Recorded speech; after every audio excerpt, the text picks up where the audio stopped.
Shalom Aleichem, que o Todo-Poderoso vos abençoe em nome de Yeshua. Hoje estou aqui para falar um pouquinho sobre a Parashá Emor, que é a Parashá desta semana.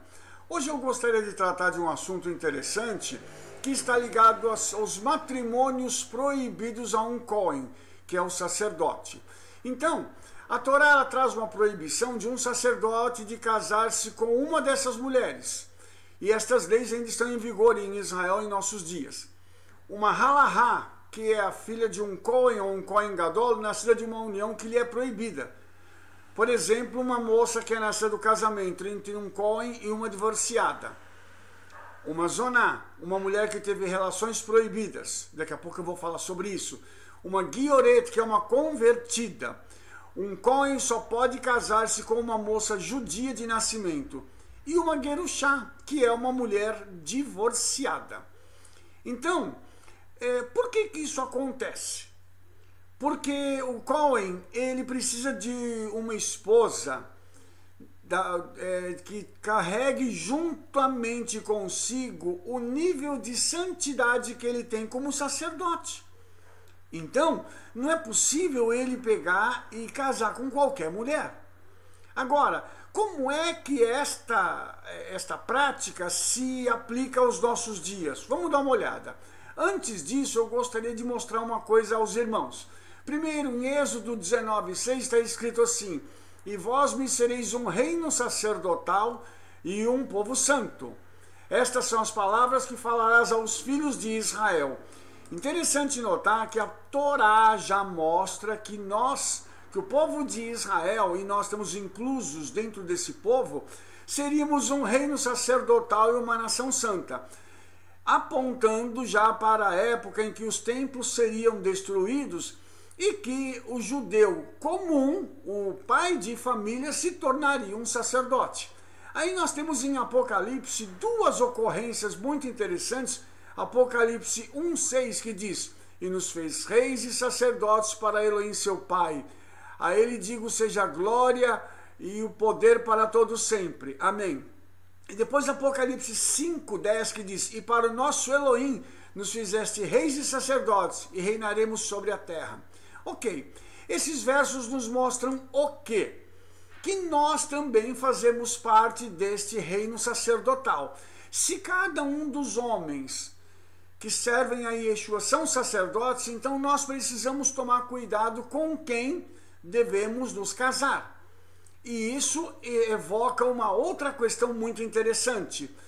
Como as mulheres estão se portando para que os casamentos possam ser feitos de acordo com a palavra do Eterno? Aí você vai dizer assim: mas Rabino, você está limitando demais a coisa, então a gente não pode casar com ninguém. Não, não é que não pode.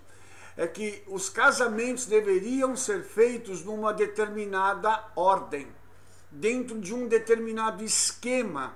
Por quê? Porque se cada homem é um sacerdote, isso significa que nós daremos conta ao Eterno do nosso sacerdócio.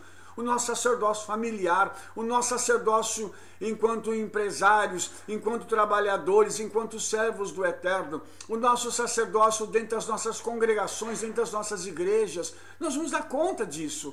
E quem é que vai dar conta junto conosco? As nossas esposas. Por isso, quando a gente fala desses casamentos proibidos, eu quero pegar e destacar aqui a Zoná, que é uma mulher que teve relações proibidas, uma mulher que já teve um relacionamento sexual antes do casamento. E essa palavra Zoná também significa prostituta. Então a gente precisa tomar muito cuidado com isso. Aí vai aquela questão da gente falar para o jovem: se guarde para o dia do seu casamento, para a jovem.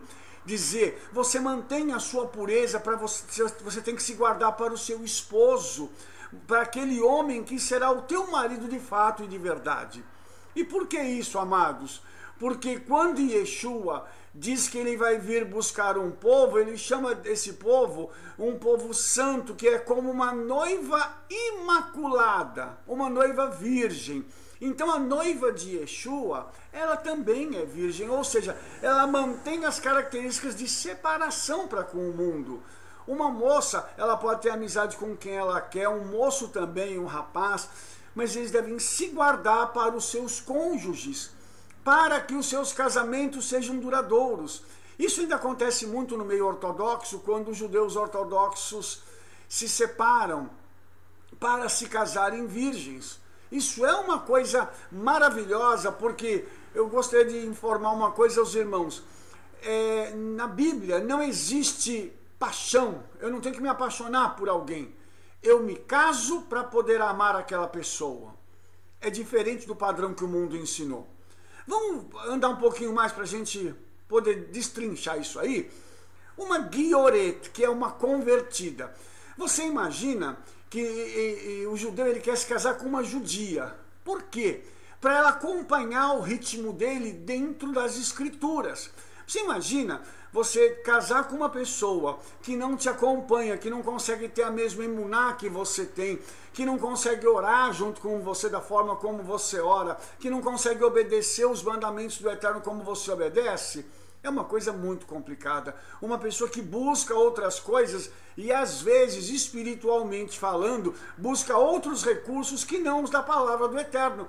Isso é muito difícil, isso é muito complicado. Shaul, o apóstolo Paulo, fala de julgo desigual.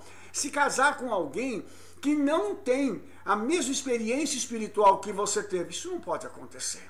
Não pode acontecer, isso é muito complicado. Vamos para o último caso aqui, que é a Gerushá, que eu quero comentar sobre a divorciada. A mulher divorciada, ela já teve um marido, ela já teve várias experiências, ela já teve vários problemas, e ela carrega, tanto a mulher quanto o homem, tá?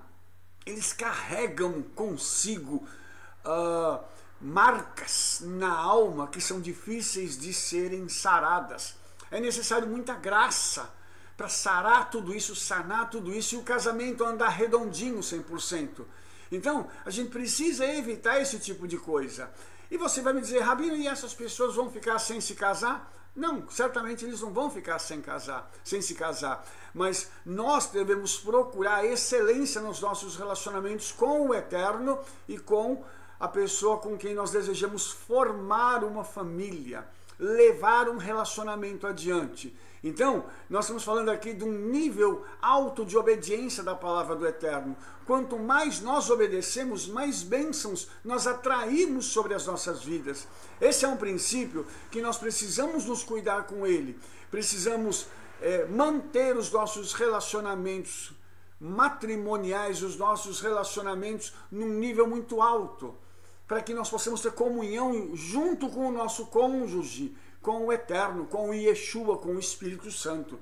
Fora disso, é problemático um relacionamento. Por isso, a Torá e o Midrash, nesse caso, eles aconselham que os sacerdotes eles tenham esposas virgens. Para quê? Para que o relacionamento comece a partir dali e eles tenham uma linha de fé igual, eles possam buscar ao Eterno, obedecer ao Eterno da mesma forma, em unidade, e isso leva ao sucesso do casamento, consequentemente a uma família estruturada, filhos e filhas que vão acompanhar esse ritmo e vão ser bênção nas mãos do Eterno. Que o Todo-Poderoso possa abençoar a sua vida, espero que você tenha gostado. Nós vamos postar o comentário da Parashá, fique atento também para ir até o nosso site, dê um like aí, curta, compartilhe e convide outras pessoas para fazerem parte do nosso canal. Que Hashem, o Santo, bendito seja Ele, vos abençoe.